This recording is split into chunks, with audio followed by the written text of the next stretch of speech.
John, if I told you break a leg before you go on stage, would you thank me or sue me? Depends. Do you also have a lawyer ready? See?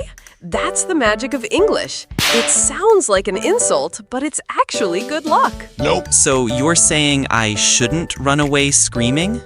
Not unless you want to trip and actually break a leg.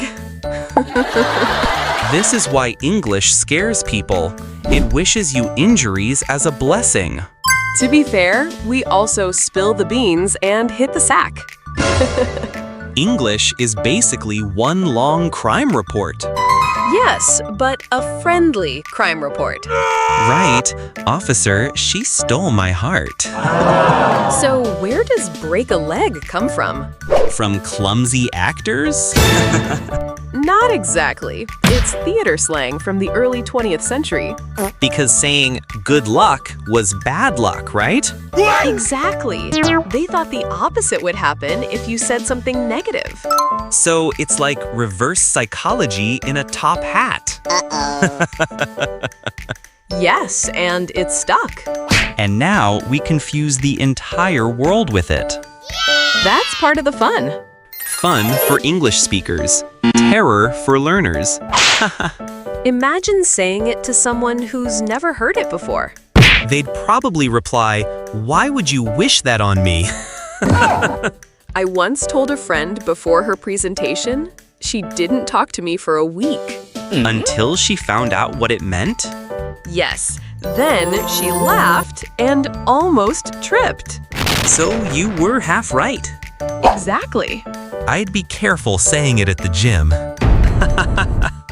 Or before a football match. Yeah, no one needs that kind of motivation.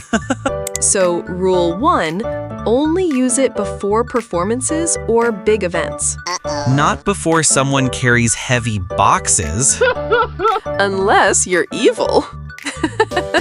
Rule 2, make sure they know it's an idiom. Right, otherwise you'll look like a villain. Or a very clumsy psychic. Rule 3, say it with a smile. So people know you're joking. Yes, smiling says, I care, not I'm plotting your downfall. Unless your smile is creepy. Other languages have their own versions. Like what? In German, they say Hals- und Beinbruch, break your neck and leg. Wow, Germans don't mess around. In Italian, it's in bocca al lupo, into the wolf's mouth. So either way, you're in danger. Exactly. We're not the only ones. It's a global thing. Wish danger, get luck. Strange, but true. We're all secretly dramatic. Theater people are full of superstitions. Like never saying Macbeth inside a theater.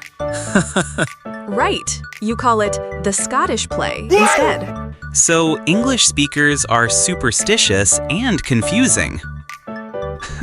Exactly. It's part of our charm. And our chaos. Chaos keeps things interesting. Unless you're the one breaking the leg. Then it's just painful. True. I once wished my friend break a leg before karaoke. And? She broke a glass instead. Close enough. Another time, my cousin heard it and literally tied her shoelaces tighter. Prevention is key. See? Idioms are educational. And dangerous. Dangerous education, my favorite kind.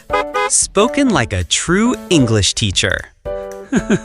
Best way to remember it? Imagine an actor bowing so low, their leg breaks. That's dramatic. That's theater. Dramatic and unforgettable. Or just link it to a big moment you needed luck, like an exam or interview.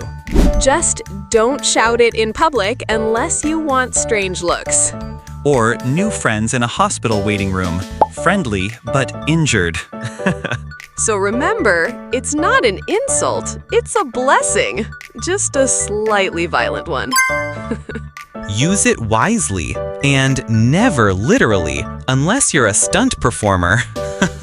So, break a leg, listeners, and tell us in the comments the weirdest idiom you've heard.